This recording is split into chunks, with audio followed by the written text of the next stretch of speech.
Karibu tena kwenye kipindi kingine cha kusoma Biblia na namna ya kusoma Biblia. Na siku hii ya leo tunaendelea na zile kanuni za msingi za ufasiri. Na tunajua kwamba inawezekana umeelewa au unafahamu, lakini nataka tupitie kwa kurudia kanuni hizi. Ziko kanuni kubwa mbili za kusoma Biblia ili upate ufasiri ulio mzuri. Kanuni ya kwanza ni kanuni za kawaida, lakini ya pili ni kanuni zile za msingi. Kanuni za kawaida ni zile kanuni ambazo tunasema ni kanuni ambazo lazima zitumike kila unaposoma neno la Mungu. Ndio maana tunaziita za kawaida. Yaani ni lazima zitumike. Yaani lazima utatumia tu, hata kama unatumia kanuni maalum, lakini utazitumia. Kanuni ya kwanza ya kawaida ya kusoma neno la Mungu au ya kufasiri neno la Mungu inaitwa kanuni ya kufasiri neno kwa neno.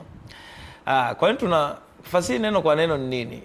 Hii ni unafasiri neno la Mungu kulingana na neno jinsi lilivyo, au maneno jinsi yalivyo au yalivyokusudiwa kwenye asili yake, kwenye tamaduni yake, au kwenye neno la Mungu, au katika vifungu vingine vya neno la Mungu, jinsi linavyozungumzia neno hilo.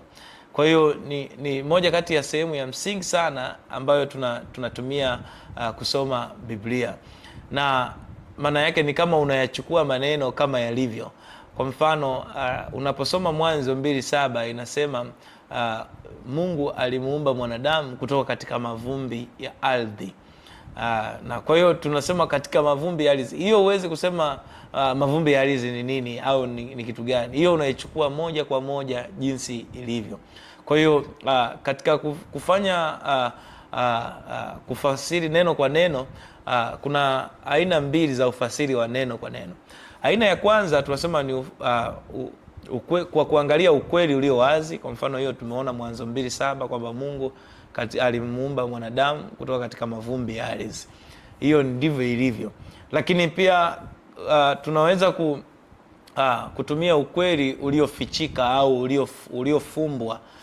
Hii ni njia ya pili ambayo tunafasiri neno la Mungu kwa kuangalia jinsi ambavyo tamasari za semi zimetumika. Kwa mfano, mafumbo, mifano, au tunaweza kusema kwa mfano kukipa kitu sifa isiyo ya kwake. Yani tunasema kwa Kiswahili tunasema ni kama una kejeli vile.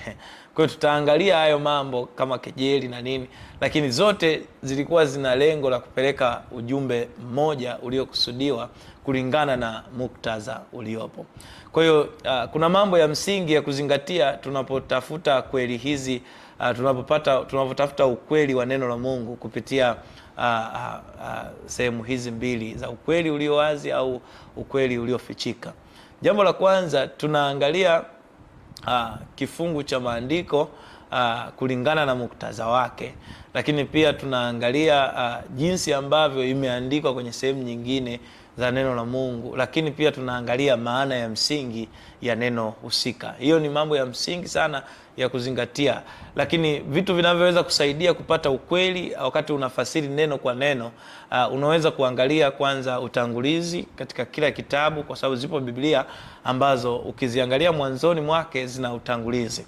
Lakini pia unaweza kuangalia kwenye faharasa au fahirisi ambayo inapatikana mwishoni mwa Biblia. Yani kuna Biblia nyingine mwishoni unakuta zimeandika maana ya maneno ambayo ni magumu. Kwa hiyo ni muhimu ukiweza kujua kule, au imeandika vifungu vingine ambavyo vimeandika neno hilo hilo ambalo unakusudia kulifasiri hapo katika kifungu cha maandiko. Lakini pia unaweza kutumia